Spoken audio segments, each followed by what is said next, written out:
For years, we have been exploring how global changes are shaping the future of families. In recent years, every answer has raised new questions. These questions led us forward from one topic to another.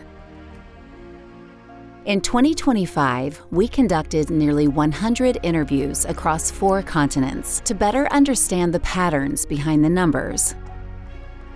My name is Sofia Fajirdi. I've been working with families since 2010, and for years, my team and I have been studying the key trends that shape family life worldwide. Join us as we explore the trends that are redefining the future of families. In this chapter, we trace the economic forces behind demographic transformations.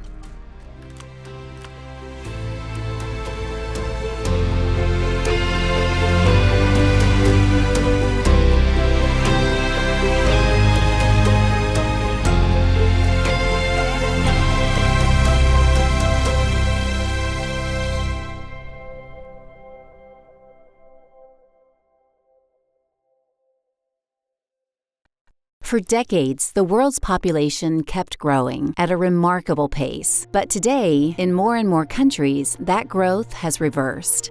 Births no longer keep up with deaths, and the era of aging societies has begun.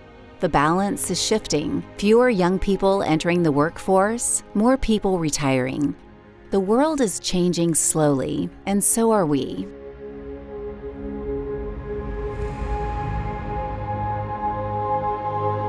The whole world is going through a very similar process of the demographic transition towards longer lives and smaller families. This is a universal change that's taking place all over the world, but some countries have gone through this change already and they're now at the late stages of this transition, and some are still in early stages. And the difference means that for those in early stages of the transition, they still have relatively high levels of fertility, the population is still growing, and the population is relatively young. And those that are at later stages of the transition have much lower levels of fertility. The population is much older. Some of them have begun to decline in size. But it's the same transition towards longer lives and smaller families, and it produces a couple of very important changes in the population. I was born in the Philippines, and the population has increased exponentially since I have left. I left in the 1960s. And at that time, the population when I was growing up was 21 million, and now it's over 110 million.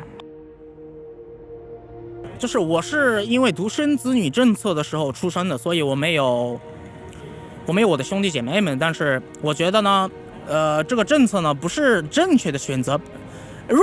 可能在那个时候是个正确的选择，但是我们现在的中国，我们需要更年轻的孩子们来为我们的祖国就是发展，就是我们需要年轻的力量。 If there's a declining birth rate or that continues across the United States and other countries, I believe it would have a very negative effect. One on the economic side, because you need to have a continuation of funding, which is done through all sorts of different programs that help all generations, research, science, technology, healthcare, all of those sorts of things. So if you don't have continued growth, those areas will suffer, which we all suffer under those scenarios. El problema de la baja natalidad que tenemos en España, que tenemos un invierno demográfico con 1,2 niños por familia de media. Nowadays, it's just too expensive. Maybe about 10 or 20 years ago, you could have maybe a few more children, but most people my age, I think, would be looking to have a far more smaller family. Ich finde, man sollte Kinder machen erst ab 30 Jahren, weil dann hat man auch eine bessere finanzielle Situation und dann ist man auch im Kopf ein bisschen älter, stabiler, auch emotional, und das finde ich halt wichtig. Penso che oggigiorno avere più di 2 figli è veramente difficile, perché il lifestyle è molto più impegnativo da mantenere, i figli sono molto più costosi e quindi è veramente molto impossibile, anche se sarebbe molto bello poter avere 5 figli e avere una vita bella come prima. In my opinion, having a large family now is very hard, it's very expensive. Way back when, the more children you had, the better, because they could help out and bring in an income. Nowadays, it's not the same. I mean, they do help out, don't get me wrong, they really do. But it's so expensive now. My 24-year-old still lives at home with us, but that's okay. I mean, he pays us rent, but it's still cheaper than if he was to go out and buy a home and all the maintenance and stuff like that. I think it's more difficult now than it used to be. When we had a child 25 years ago, it was easier. The way the world is today, it's harder to bring a child into the world. Brookings Institute says it costs about $300,000 US to raise a child to the end of primary school. It's a lot. México es un país en donde la familia sigue siendo un valor muy importante para nosotros como mexicanos. Sin embargo, es cierto que hoy los jóvenes en nuestro país cada vez retrasa más la oportunidad de hacer familia, de casarse, tener hijos. Pero creo que más que un tema cultural, que sí lo puede ser, es un tema económico. Hoy en nuestro país la desigualdad económica genera que muchas personas, muchos jóvenes que quisieran formar una familia no lo hacen no porque no quieran, sino porque no pueden y entonces no lo ven como una posibilidad real. Ha megnézzük, mik a gazdaságtan, a gazdaságpolitika fogalmai, akkor az a tőke, ugye a munka, a vállalkozás, az innováció, az infláció, a GDP, ezek között nincs olyan szó, hogy család. Ezzel szemben korábban, a modern piacgazdaság előtt a család az a gazdaság alapegysége is volt. Así como la familia es la célula básica de la sociedad, también es el núcleo más claro de la economía de una sociedad. ¿Esto por qué? Porque cuando a una familia le va bien económicamente, empieza a invertir y a generar gasto alrededor de los negocios de una comunidad. Y en México, la mayoría de los negocios está formado por familias. Entonces, si a una familia económicamente le va bien a los negocios que la rodean. Pero al revés, si le va mal, la economía se hace más pequeña. Mira, las empresas grandes apoyamos a las familias, por lo menos puedo hablar de la mía, ¿no? De las compañías que nosotros colaboramos. Las empresas son fundamentales para hacer el cambio en las familias. Sin las empresas no podrías tener el sustento, el espacio y los tiempos para hacer posible que sea económicamente viable una comunidad, pero al mismo tiempo una familia. Se necesitan integrar. El costo de la vida ha subido un 30% y los sueldos apenas han subido un 6% en estos últimos 8 años, ¿no? Pues todo ello hace que al final sea más complicado organizarse, casarse, formar una familia y poder traer hijos al mundo. Y si lo haces con una edad más avanzada y es más complicado la maternidad. One of the reasons people are having less kids is because it is getting more expensive to, afford to buy a house, or if you are going to rent an apartment, apartments are expensive too, and apartments are getting smaller and smaller, the size of them. So if you're going to be raising a family, the space becomes very small pretty quickly that you're going to rent. I think that, the cost of housing is a big reason why people aren't having children. For young people to move into the city and start families, financial constraints, the cost of living has become, a real problem, and we have a housing shortage. So that's made it difficult for people to make ends meet. The real estate market is very strong for housing right now. So strong that it's very hard to buy a single family home. It was very hard when interest rates were low. It's even harder now that interest rates are high. Every property has, since the beginning of COVID, seems like it's almost doubled in value for the single family homes. So it's very hard for young couples who are starting a family to buy a house. So you're seeing a lot of people renting houses, and they're not able to afford home ownership, whether it's because of the down payment or the mortgage payments are too high. So I feel like that'll actually probably benefit the people who are buyers in the future if there is a decline in population, because there's so much demand for single family residential housing right now, that if there were less buyers out there, it would actually benefit a family that would be looking. خیلی سخته برای خانواده جدید که بچه بیشتری داشته باشن، چون که شرایط مالی خیلی سخته، نمیتونن بچه زیادی رو افورد کنن، ساپورت کنن. With the decreased birth rates, it'll definitely become a lot harder to take care of the elderly. So I don't know, we'll have to either increase the amount of money we're paying or find another solution. I'm not sure. It's definitely a big issue. Selfishly speaking, a low birth rate means fewer younger people in the workforce to help support my Social Security that I've paid into. If there are fewer younger people in the workforce, that means there are fewer people paying into the United States Social Security system. So each generation behind helps to fund the current generation that's getting ready to retire. Az előregedő társadalom nagy része ugye fejlett nyugdíjrendszerrel bír, aminek van egy belső matematikája. Ez a belső matematika feltételez bizonyos mennyiségű idősebb ember, bizonyos mennyiségű fiatalabb embert. Még akkor is, hogyha megtakarítási alapú, hiszen valakinek azt a vállalkozást, amiben megtakarítás van, azt vinnie kell.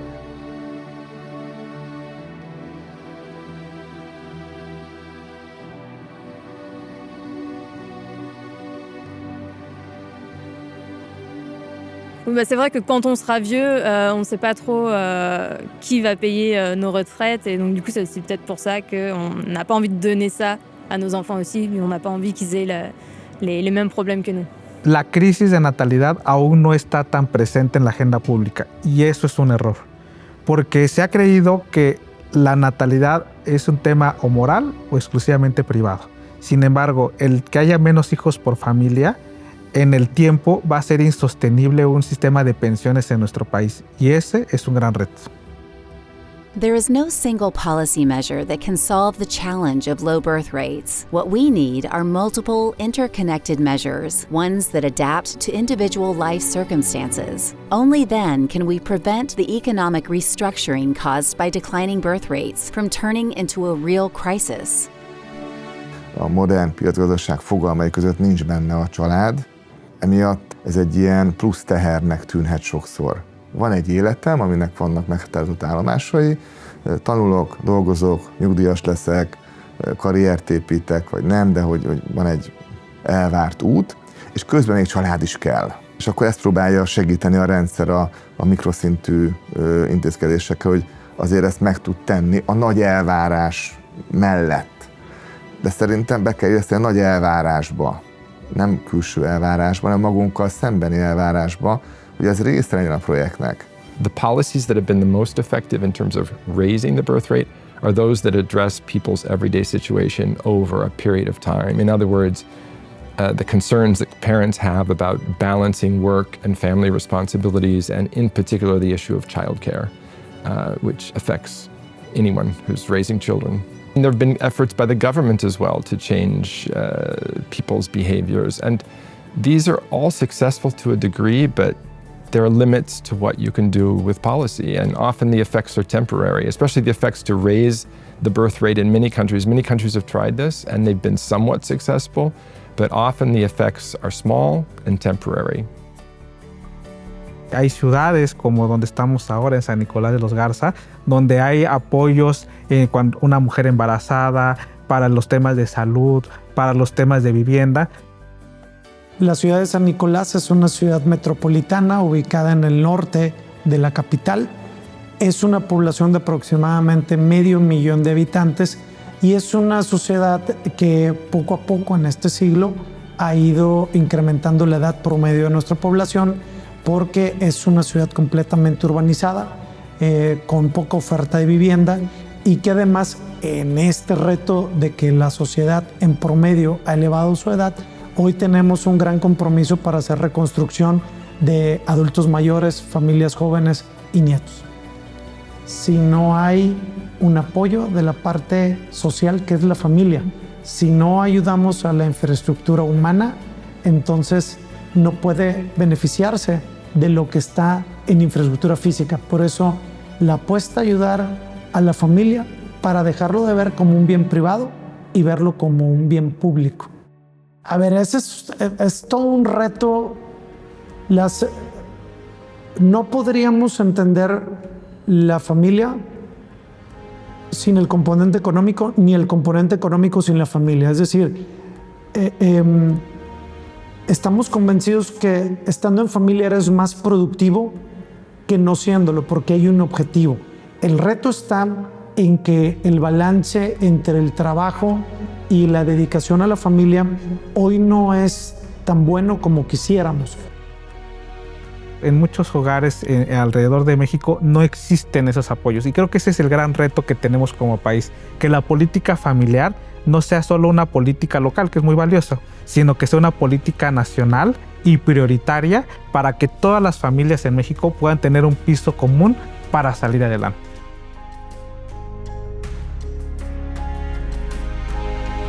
Azért jó egy ország számára befektetni a családokba, befektetni a gyermekekbe, mert ha most szigorúan gazdaságilag nézzük, akkor ők a jövő erőforrása egy gazdaság szempontjából. Ha megnézzük, akkor alapvetően azok a gazdaságok tudnak jól teljesíteni, ahol a születésszám inkább emelkedik. Hosszú távú trendje alapvetően ennek mutatkozik meg.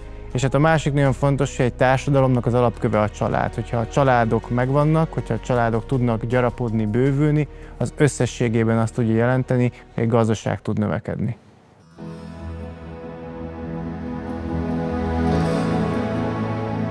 A családalapításhoz a biztonság érzetét kell elsősorban megteremteni, hogy lesz hol nevelni ezt a gyereket, lesz miből nevelni ezt a gyereket. Minden, ami a lakhatást segítő támogatás, Magyarországon ebből például rengeteg van. Mindaz, ami a pénzügyi támogatást, ami szintén nagyon sok van, az adókedvezményektől elkezdve a konkrét támogatásokig. Ezek mind azt segítik, hogy igen, én biztonságban érzem magamat, mint családfenntartó, apa vagy anya, vagy mind a kettő, és merek válni a gyereket, hiszen tudom, hogy hol fogom nevelni, tudom, miből fogom nevelni. Szemben más példákkal Magyarországon egy összetett struktúrában vannak a családpolitikai, családtámogatási intézkedések, mint egy 30 nagyon különböző intézkedés van, legyen szó akár lakhatásról, adókedvezményekről vagy más támogatási formákról. Mindegyik azt a célt szolgálja, országosan egyenlő módon, nincsenek különbségek, hogy a családoknak összességében legyen egyszerűbb, biztosabb és átláthatóbb ez a támogatási rendszer.